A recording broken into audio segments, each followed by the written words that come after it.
What's good, what's happening? Welcome back to the Quik Breakdowns. We are breaking down Maita by Jah Prayzah. If you're not familiar with who Jah Prayzah is a traditional Afrobeat, Afropop, just a versatile artist from Zimbabwe who's quite literally the biggest artist in the country right now. And he recently dropped 2 albums back to back, Chiremerera and Maita Baba. We break down Chiremerera a few weeks ago. If you haven't checked it out, check it out.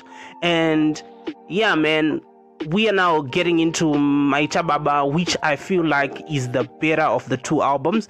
Maita Baba is literally an Afropop, Afrobeats album, fair and square. Doesn't try to be gimmicky, with a touch of, that traditional sound that Jah Prayzah has been now well known for. But it's quite literally an Afropop album, and he did this deliberately because Chiremerera is a traditional album. And he made this an Afropop album, and he released those albums back to back to cater for both his fan bases. I feel like even with the choice of producers he worked with on this album, he deliberately made it an Afropop album. He worked with Dakari, who works with G-Eazy and produces hip-hop and pop music in America. He also worked with Heavy K. He worked with DJ Tamuka, who is an Afrobeats, Afro-dancehall producer in his own right. And I feel like this album, in terms of production, in terms of just sound, this might actually be one of Jah Prayzah's best records to date. And the sound and the production he brought on this album might be overshadowed, and a lot of people might not appreciate it due to the fact that he dropped 2 albums back to back, and people lean more towards this traditional stuff more than they lean towards this Afropop stuff. And I feel like it's a disadvantage for this album, which I feel like is one of his best records to date. In terms of its subject matter, it's an album that talks about everything and love. It's a subject that explores a few topics and subject matters, but mostly talks about love. On songs like Sarure, Pigini, Wandiboa, Jah Prayzah explores the issue of situationships, relationships, and trying to maintain that. But he also expresses himself as him on some records like Chero and Ndorira with Takura.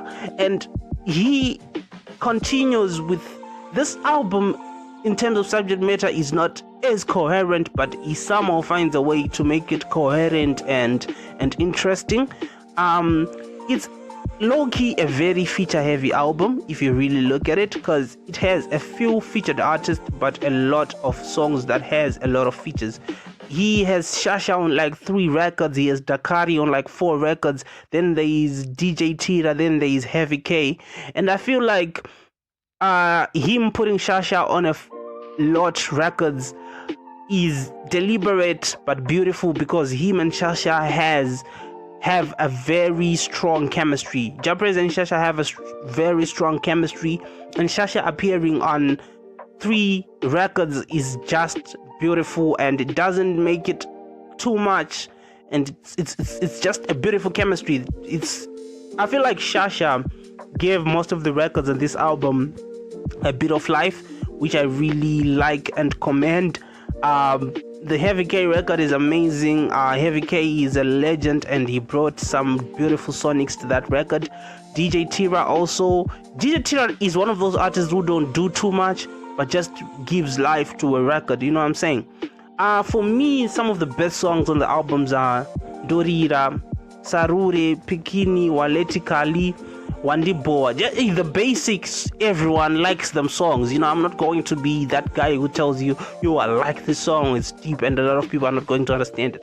The good records are the good records to me, you know what I'm saying? So yeah, man, I feel like Maita Baba is the better of the 2 between Chiremerera and Maita Baba. And Jah Prayzah literally has 2 of the best albums that dropped this year in Zimbabwe, at least after Bantu Spaceships. That's me just putting it out there.